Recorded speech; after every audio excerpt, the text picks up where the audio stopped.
They vanished. Not one, not 10, but 130 children gone. No bodies, no witnesses, no sounds in the night. Just silence.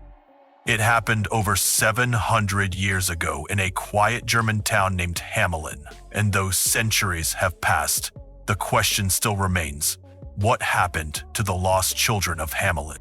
The year was 1284. The world was changing, empires rising, others falling. But in Hamelin, a small riverside town nestled in the heart of Lower Saxony, life moved slowly. Families worked the fields, merchants traded cloth and grain. Bells rang from the church tower, and beneath it all, a sense of peace. Until the rats came. At first, they were just a nuisance, then a plague. They invaded homes, bit through furniture. They gnawed at children's toes while they slept. No one could stop them. Boiling water, traps, poison, nothing worked. They were in the bread, in the wells, even in the church. Some said it was a curse. Others said it was punishment for sins. The town's leaders were desperate.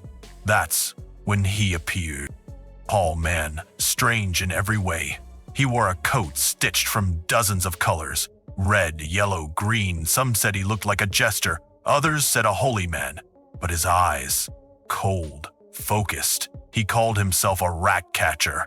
Claimed he could drive every last rat from Hamelin for a price, 1,000 gold guilders. The mayor hesitated, then agreed. The town was desperate.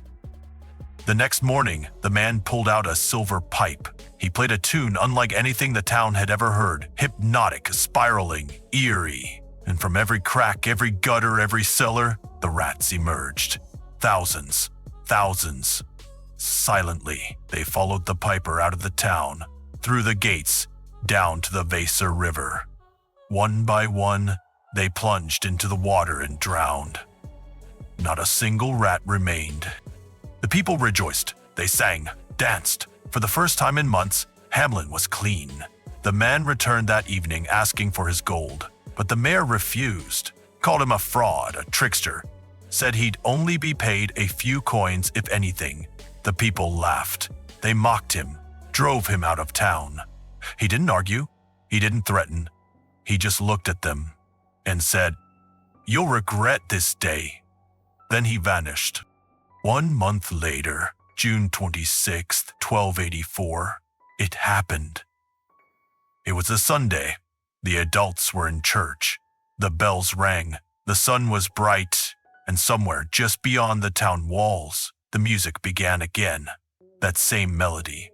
Soft, haunting. But this time, it wasn't rats who listened. It was children.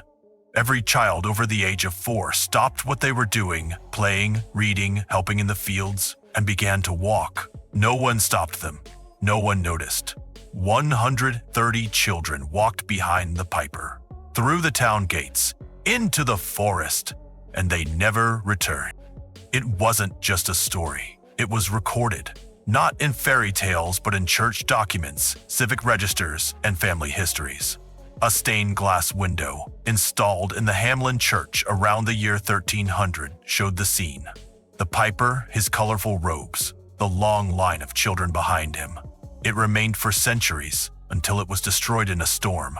In 1384, a plaque was mounted in the town, reading, "It is 100 years since our children left."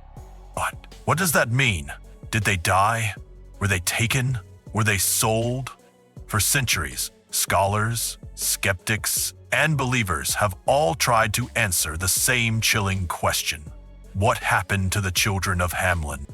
One theory, the simplest, is that the children died in a natural disaster.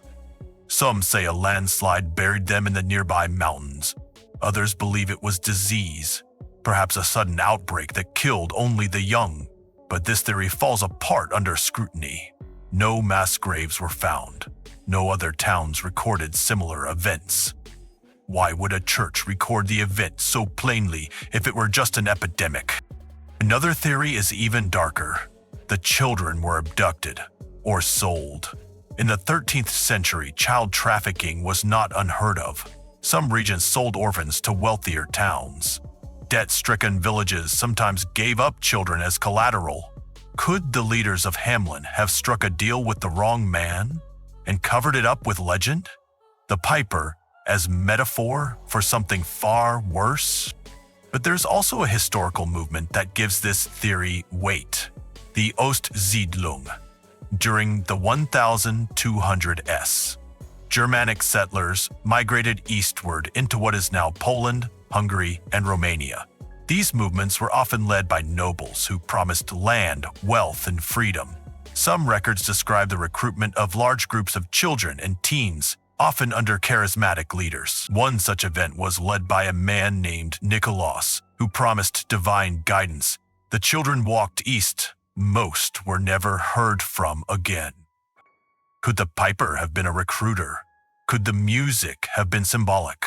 A promise of a better life, paradise, adventure? Some scholars believe the word piper in early texts wasn't even musical, but derived from the word pfeifer, meaning guide or leader. If so, the entire legend may be a metaphor for mass migration. Still, others offer a third possibility: a cult. The 13th century was plagued by religious extremism, heresies, apocalyptic sects, secret orders. The Children's Crusade of 1212 saw thousands of European children marching to the sea, believing God would part the waters to take them to the Holy Land. Many died. Some were sold into slavery. A few made it, but never returned. The idea of a charismatic leader promising glory, salvation, or eternal life was all too real. Could the Pied Piper have been such a figure? But none of these theories explain why the children followed him so willingly, why no one resisted, why none escaped, why none returned. In 1996, a team of German archaeologists unearthed a burial site on the outskirts of Hamelin. It contained over 100 skeletons, all children. No weapons, no trauma. Carefully laid side by side. Carbon dating placed their deaths in the late 13th century. The location was kept hidden to prevent vandalism, but it sparked new waves of fear. Was this the end of the story or another cover-up? Some historians believe the town fabricated the legend to hide a crime. If the children had been sold or sacrificed, a mythical story could wash the blood away.